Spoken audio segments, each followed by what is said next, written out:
The crystal chandelier hanging in the center of the Grand Imperial Hotel's lobby was large enough to crush a small car, and right now, Keisha felt as though the weight of it was resting directly on her chest. She tugged self-consciously at the hem of her stiff white dress, which felt like cardboard against her skin, and adjusted the bright red vest that marked her as the newest and lowest-ranking member of the service staff. It was only her third hour on the floor, and the humidity of the city outside was nothing compared to the stifling pressure inside these gold-gilded walls. The hotel was a fortress of wealth, a place where the carpet was so thick it swallowed the sound of footsteps and the air smelled perpetually of fresh lilies and old money. Keisha needed this job.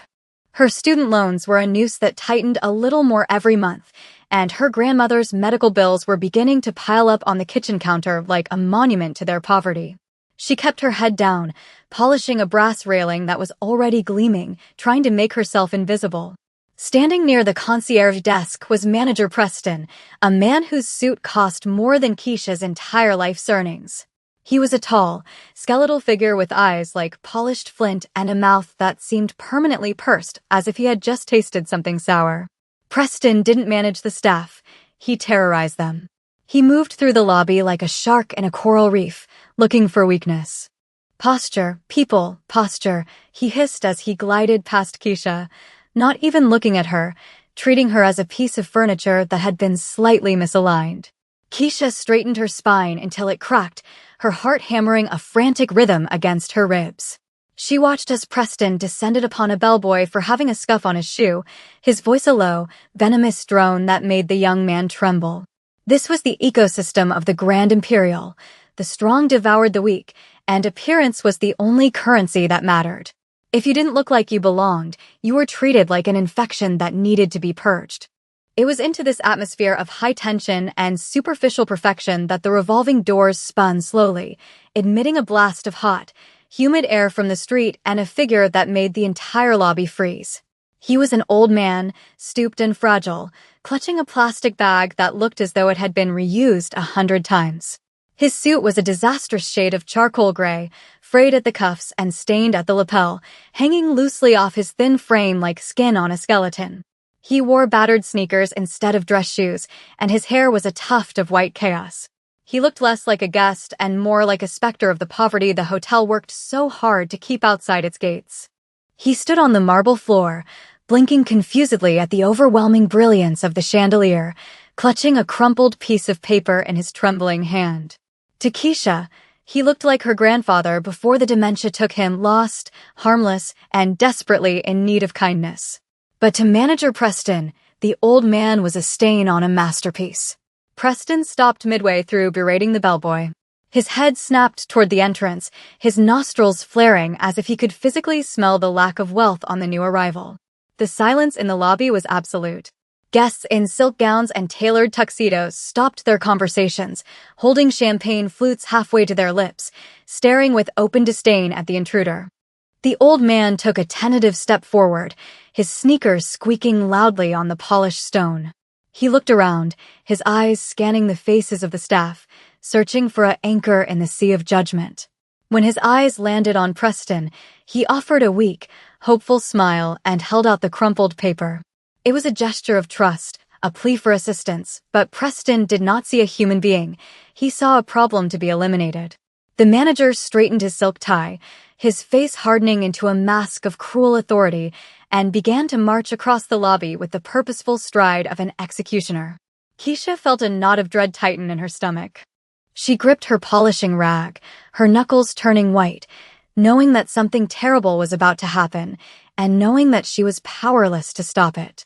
The confrontation began not with a question, but with an accusation.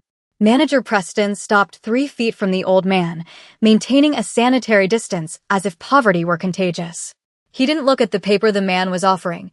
He looked down his aquiline nose, his voice projecting clearly across the cavernous space so that every wealthy guest could witness his efficiency.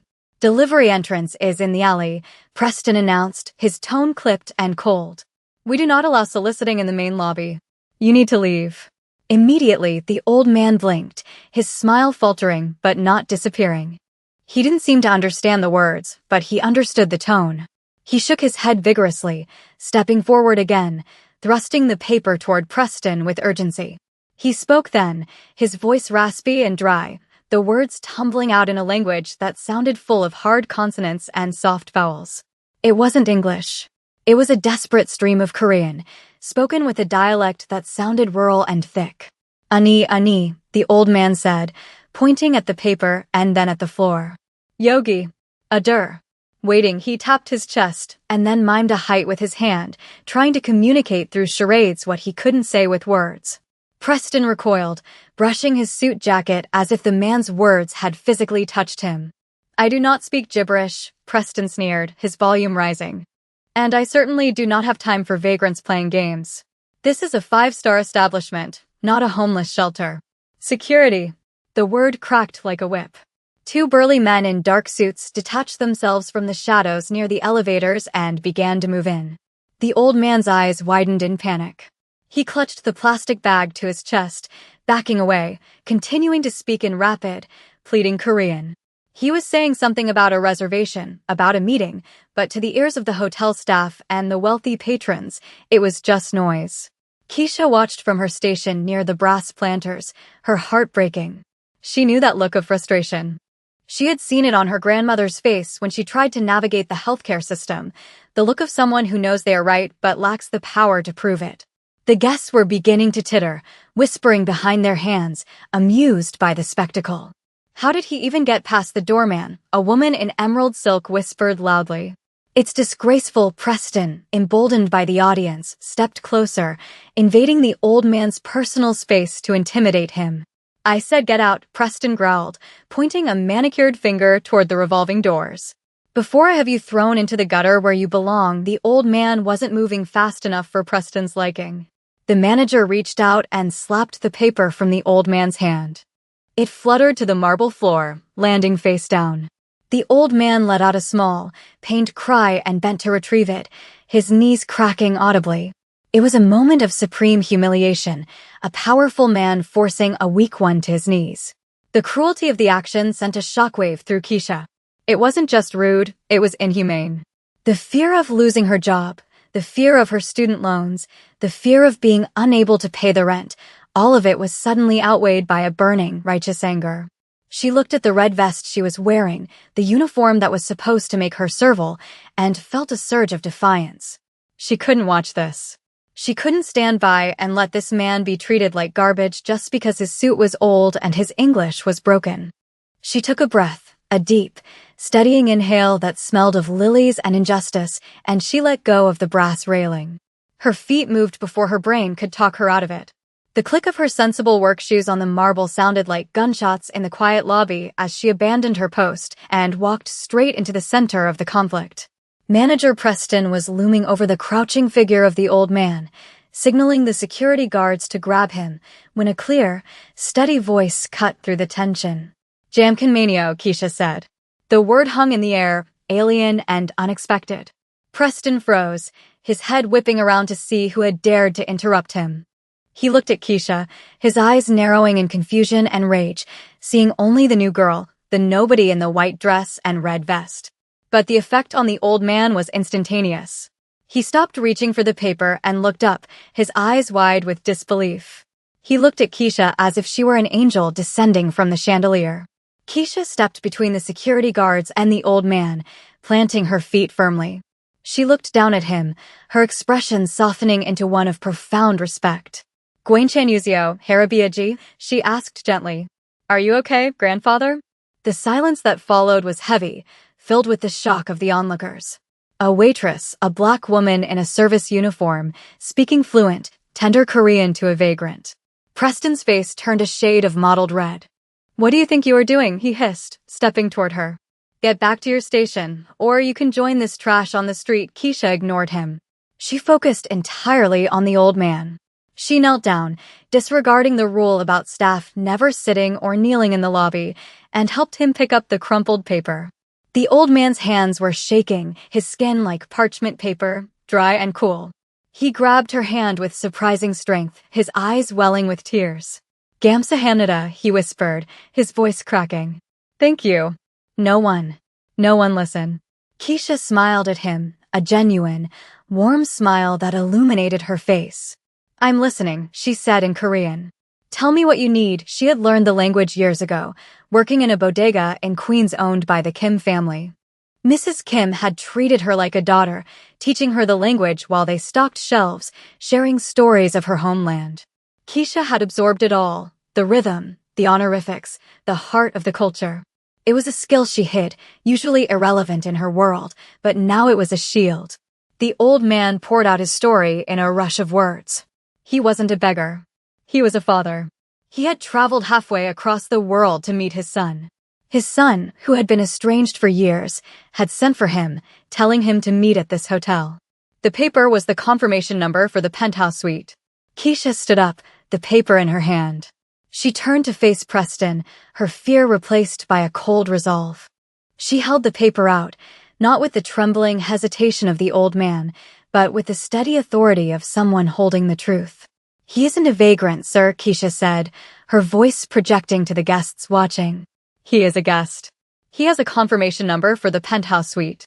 He is waiting for his son." The revelation rippled through the crowd. Whispers of surprise exchanged between the wealthy patrons. But Manager Preston did not look at the paper Keisha held out with the authority of a judge presenting a verdict. Instead, he looked at her hand as if it were covered in filth. He let out a short, sharp laugh that sounded like glass breaking, a sound devoid of humor and filled entirely with incredulity. To him, the idea that this shuffling, disheveled old man could afford a cup of coffee in the lobby, let alone the penthouse suite, the crown jewel of the Grand Imperial, reserved for royalty and tech moguls, was not just impossible, it was offensive. It was a lie so bold it insulted his intelligence. He snatched the paper from Keisha's hand, not to read it, but to crumple it into a tight ball in his fist. "You are delusional," Preston spat, his voice dropping to a dangerous, quiet register that was far more terrifying than his shouting. "And you're fired. Get your things. Get out." Now, he didn't even look at the confirmation number. He didn't need to. In his world, truth was determined by appearance, and the man on the floor failed the test. Keisha felt the blood drain from her face, her heart hammering against her ribs like a trapped bird. Fired. The word echoed in her mind, carrying with it the terrifying weight of consequences, the eviction notice, the unpaid tuition, the medication her grandmother needed to breathe. But as she looked down at the old man, who was now trembling violently, clutching the hem of her white dress like a lifeline, the fear of poverty was eclipsed by a fierce, protective instinct. She couldn't leave him. If she left now, the security guards would drag him into the alley like a bag of trash. "I'm not leaving until he is safe," Keisha said, her voice shaking, but her feet planted firmly on the marble. "And you are making a mistake. A massive mistake. Look at the paper, Preston." Just look at it. Her use of his first name, stripped of the honorific manager, made the veins in Preston's neck bulge. He turned to the security guards, his face twisted into a mask of pure malice. "Remove them both," he ordered. "Throw them in the street. If they resist, call the police and have them arrested for trespassing." The two guards, large men with faces of stone who were paid not to ask questions, stepped forward. One of them reached for the old man's arm, his grip rough and unyielding. The old man cried out, a high, thin sound of pain that cut through the murmuring of the wealthy guests. "Hajima! Hajima!" he pleaded, shrinking back. Keisha moved instantly, slapping the guard's hand away with a resounding crack that silenced the lobby. "Don't you touch him," she screamed, her voice raw with emotion. "He is a human being. What is wrong with you people?" The guests gasped. A waitress striking security? It was mutiny. It was chaos. Preston looked as though he was about to have an apoplexy. "Grab her," he shrieked, losing his composure entirely. "Drag her out by her hair if you have to." The violence in the air was palpable, a physical weight pressing down on them. Keisha backed up, shielding the old man with her body, bracing herself for the impact, knowing she was about to be hurt, knowing she had lost everything, but unable to step aside. She closed her eyes, preparing for the rough hands of the guards, whispering a soft reassurance to the old man in Korean, telling him she wouldn't let them take him. The violence Keisha anticipated never came. Instead, the atmosphere in the room shifted so abruptly it was as if the air pressure had dropped before a tornado. The revolving doors at the front of the lobby didn't just spin. They were held open by men in dark sunglasses who moved with the precision of a paramilitary unit. The humid air of the city didn't rush in this time. It was kept at bay by the sheer freezing intensity of the group that entered. A hush fell over the Grand Imperial, a silence far deeper and more fearful than the one that had greeted the old man. Even the chandeliers seemed to stop swaying. Through the open doors walked a phalanx of 6 men, all wearing black suits that were cut sharp enough to bleed on.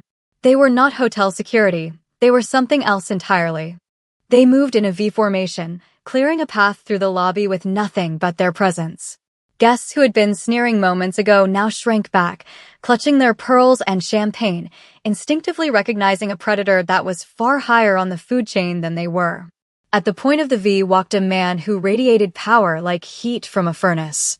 He was young, perhaps in his early 30s, but his eyes held the cold, hard stare of someone who had seen and ordered terrible things. He wore a navy blue suit that likely cost more than the hotel's annual renovation budget, tailored to perfection over a lean, muscular frame. His hair was slicked back, revealing a sharp, angular face that was handsome in a terrifying way. On his wrist, a diamond-encrusted watch glinted under the lights, and on his finger sat a heavy onyx ring. This was Junho Park, a man whose name was whispered in fear across the city's underworld, a man who controlled shipping lanes, real estate, and shadows. But right now, he wasn't looking at the architecture or the guests. His dark eyes were scanning the room with the intensity of a laser, looking for something specific. Manager Preston, who had been moments away from physically assaulting Keisha, froze. He turned toward the entrance, his mouth half open, his anger instantly replaced by a dawn of confusion, and then, slowly, recognition. He didn't know exactly who this man was, but he knew wealth and he knew power. He adjusted his tie reflexively, his bully persona dissolving into the obsequious servant he played for the rich. He took a step forward, a practiced, oily smile plastering itself onto his face, ready to greet this VIP. But Junho didn't even see him.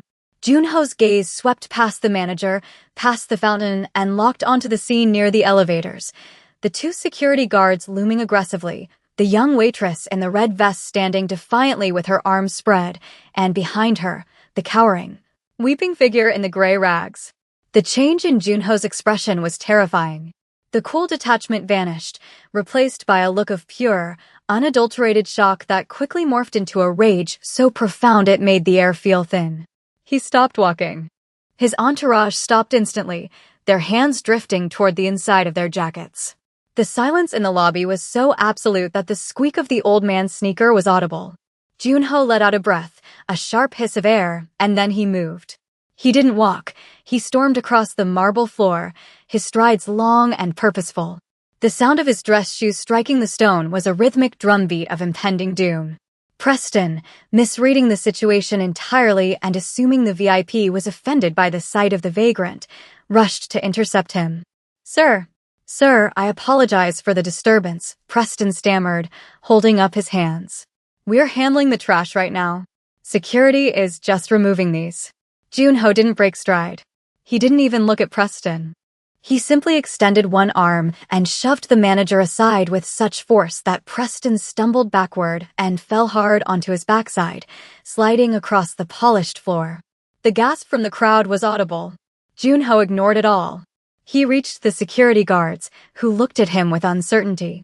Back, Junho commanded. The word was spoken in English, quiet and lethal.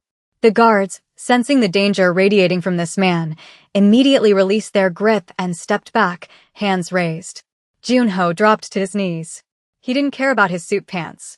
He didn't care about the audience. He fell to his knees on the hard marble in front of the old man, his face crumbling from anger into agonizing relief. Abioji, he whispered, his voice breaking. Father. The revelation hit the room like a physical blow. The vagrant in the dirty gray suit looked up, his tear-streaked face breaking into a wobbly smile of recognition. Junhoya, the old man sobbed, reaching out with his shaking hands to cup the younger man's face. The feared crime boss, the man who made grown men tremble, leaned into his father's touch, closing his eyes as a single tear escaped and tracked down his cheek. It was a moment of raw, unfiltered humanity amidst the artificial glamour of the hotel. Keisha, still standing guard, felt her knees go weak with relief. She stepped back slightly, giving them space, but remained close. The father began to speak rapidly in Korean, his voice thick with emotion, pointing at his torn plastic bag, then at the security guards, and finally, pointing an accusing finger at Preston, who was scrambling to his feet, his face the color of ash. Junho listened, his head bowed, nodding as his father spoke. The old man's voice rose and fell, recounting the humiliation, the rejection, the fear. And then, the father's hand moved. He pointed at Keisha. His tone changed. It became soft, grateful. He mimed the action of her standing in front of him. He tapped his heart. Kansa, he said. Angel. He looked at his son and nodded vigorously, patting Keisha's hand where it hung by her side. Junho looked up then. He looked at Keisha. The coldness was gone from his eyes, replaced by a look of intense, piercing assessment. He saw the cheap uniform, the tired eyes, the defiant stance she had taken to protect his father. He stood up slowly, helping his father to his feet with infinite gentleness, dusting off the old man's jacket with his own hands. Then he turned to face the room. The transformation was instant. The loving son vanished, and the monster returned. Junho turned slowly to face manager Preston. The silence in the lobby was suffocating.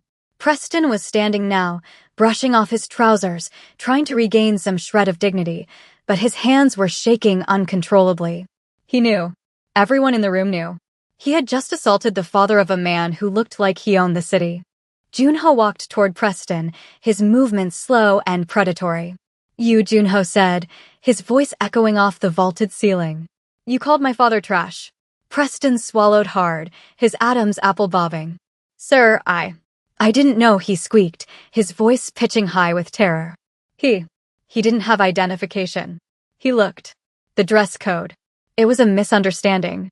A terrible misunderstanding. Preston looked around for support, but the wealthy guests had turned their backs, dissociating themselves from the sinking ship. I was just following protocol, Preston pleaded, sweat beading on his forehead. I am the manager. It is my job to keep the hotel. Orderly. Orderly, Junho repeated, tasting the word like it was poison. He stopped inches from Preston's face, invading the manager's personal space with a terrifying intimacy. The scent of expensive cologne that Preston wore like armor seemed to turn sour in the air, overpowered by the sheer metallic aura of danger radiating from Junho. Orderly, Junho whispered, the words slicing through the silence like a scalpel. You think throwing an 80-year-old man onto the street is orderly? You think stripping a human being of his dignity because his jacket is old is protocol? Junho reached out, his hand moving so fast Preston flinched, expecting a blow. But Junho didn't strike him. Instead, he reached out and gently took hold of the lapel of Preston's expensive Italian suit. He rubbed the fabric between his thumb and forefinger, feeling the quality, the texture of wealth. This is just wool and silk, Junho said, his voice rising loud enough for the entire lobby to hear. It burns just as easily as rags. It rots just as fast in the grave. You think this makes you important? You think this makes you better than him? He shoved Preston backward again, releasing the lapel with a gesture of disgust. Preston stumbled, his composure completely shattered. He looked around the lobby, his eyes darting frantically to the guests, begging for someone to intervene, to validate his authority. But the guests were statues, frozen by the spectacle of raw power dismantling hollow bureaucracy. I demand you leave, Preston tried to say, but his voice was a broken wheeze. Security. Call the police. The two security guards, who had previously been ready to manhandle the old man, didn't twitch a muscle. They were looking at Junho's entourage, at the bulges under their jackets, and they made the smart calculation to stay very, very still. Junho laughed, a dark, humorless sound. The police, he asked. Go ahead. Call them. Or better yet, let me make a call. He held out his hand without looking back, and one of his men instantly placed a sleek black smartphone into his palm. Junho tapped the screen once, bringing the phone to his ear, his eyes never leaving Preston's trembling face. Chairman Rossi, Junho said into the phone, the name causing a ripple of recognition among the staff. It was the name of the hotel's owner, a man who lived in Switzerland and was rarely seen. It's Park. Yes. I'm in your lobby. I'm looking at your general manager. He just assaulted my father. There was a pause, a silence during which Preston's skin turned a translucent shade of gray. No, Junho continued, his voice bored. I don't want an apology. I want him gone. Now. Or I pull my funding for the expansion in Macau, and I buy this building just to turn it into a parking lot. He listened for another second, then pulled the phone away from his ear and held it out toward Preston. He wants to speak to you. Preston took the phone with shaking hands, looking like he was holding a live grenade. And Mr. Chairman, he stammered. The voice on the other end was loud enough for Keisha to hear from where she stood. It was a stream of furious invective, a dismissal so absolute and brutal that it felt like a physical beating. Preston flinched with every word, his posture collapsing, shrinking into himself until he looked smaller than the old man he had tried to evict. You're fired, the voice on the phone screamed. Get out of my hotel before I have you arrested for liability. Preston lowered the phone, the call ended. He looked up at Junho, tears of humiliation welling in his eyes. He had lost everything in the span of 5 minutes. His career, his status, his power, all stripped away because he had judged a book by its cover. Junho stepped closer, his voice dropping to a whisper. Get out, he said. And if I ever see you near my father or this woman again, the police will be the least of your worries. Preston didn't wait. He turned and ran, his expensive shoes slipping on the marble, fleeing the lobby in disgrace, the heavy revolving doors spinning behind him like a closing chapter. With the toxicity of Preston removed, the atmosphere in the lobby instantly transformed. The tension evaporated, replaced by a profound, reverent silence. Junho turned his back on the fleeing manager as if he no longer existed and focused his entire attention on the two people left standing near the brass planters, his father and Keisha. The transition in his demeanor was jarring. The predator vanished and the gentleman appeared. He walked over to Keisha, who was still standing protectively near the old man, her hands clasped in front of her red vest, her heart rate slowly returning to normal. She felt suddenly incredibly self-conscious. She was just a waitress, a nobody with debt and a grandmother to care for, and she had just been at the center of a Mafia power play. She moved to step away, to fade back into the background where staff were supposed to be, but the old man caught her hand. Gajima, the father said softly. Don't go. He looked at his son and gestured to Keisha, speaking rapidly in Korean again. He told Junho about the water, about the kindness, about how she had stood between him and the guards when everyone else had laughed. He told him how she spoke their language, how she had called him grandfather. Junho listened, his expression softening with every word. He looked at Keisha, really looked at her, seeing past the uniform. He saw the frayed edges of her sleeves, the fatigue in her eyes, the quiet strength in her posture. He saw someone who knew what it was like to struggle and had chosen kindness over safety. Junho bowed. It wasn't a nod, it was a deep, formal bow from the waist, a sign of supreme respect that sent a shockwave through the watching staff. A man of his stature bowing to a waitress was unheard of. I am in your debt, Junho said, his English perfect, his voice rich and sincere. My father. He has dementia. He wanders sometimes. He remembered this hotel from a trip we took 20 years ago. I was terrified I had lost him. He straightened up, his dark eyes locking onto hers. You saved him. You protected him when no one else would. You saw a human being where others saw a nuisance. He reached into his jacket pocket and pulled out a business card, heavy and black with gold lettering and a pen. He wrote something on the back of it swiftly. What is your name? He asked. Keisha, she whispered. Keisha Williams, Junho nodded. Keisha, you are no longer a waitress here. Unless you want to be, he handed her the card. My family honors its debts. You have financial burdens? School? Family? Keisha nodded, tears pricking her eyes. My grandmother.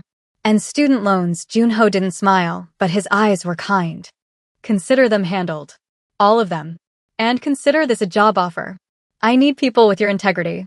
People who are brave enough to do what is right, not what is easy. He turned to his father, wrapping an arm around the old man's shoulders. Come, Abioji. Let's get you some food. The old man patted Keisha's cheek one last time, beaming. Gamowo, Agassi, he said. Thank you, young lady. As they walked away, surrounded by their security detail, the lobby remained silent. Keisha looked down at the card in her hand. On the back, Junho had written a number and a single phrase, "Loyalty is rare." "Name your price." She looked up, watching them disappear into the elevator that led to the penthouse. The other staff members were staring at her, some with jealousy, some with awe. But Keisha didn't feel like the waitress in the stiff white dress anymore.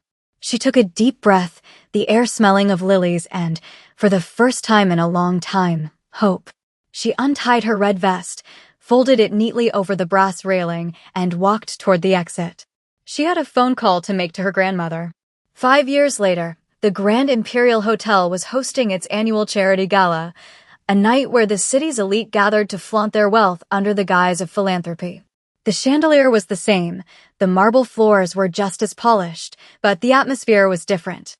There was a warmth to the service, a diversity in the staff, a sense of humanity that hadn't existed before. At the center table, near the stage, sat Junho Park, looking older, more settled, his sharp edges smoothed by time. Next to him sat his father, frail now but happy, dressed in a suit that fit perfectly. And standing at the podium, addressing the room, was the guest of honor. She wore a gown of deep emerald green that complemented her skin perfectly, her hair styled in elegant braids. She radiated confidence and authority, commanding the attention of every CEO and dignitary in the room. It was Keisha. But she wasn't a waitress. She was the director of the Han Park Foundation, a non-profit organization dedicated to providing legal aid and healthcare advocacy for the elderly and immigrant communities in the city. She had finished her law degree 3 years ago, paid for in full by the Park family, and had dedicated her life to fighting the very systems that had once tried to crush her and the old man. "Justice," Keisha said into the microphone, her voice clear and resonant, "is not about the clothes you wear or the language you speak. It is about the ability to see the humanity in the person standing in front of you." She looked down at the table where Junho and his father sat. The old man waved at her, a napkin tucked into his collar, his smile as bright as it had been that day in the lobby. Junho raised his glass in a silent toast, a look of profound pride on his face. He had kept his promise.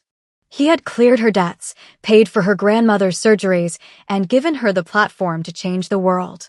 But she had given him something far greater. She had given him back his father, and she had reminded him that even in a world of wolves, there were still angels. Keisha smiled back, her eyes scanning the back of the room. There, by the kitchen doors, she saw a young busboy nervously adjusting his tie, looking overwhelmed by the grandeur of the event.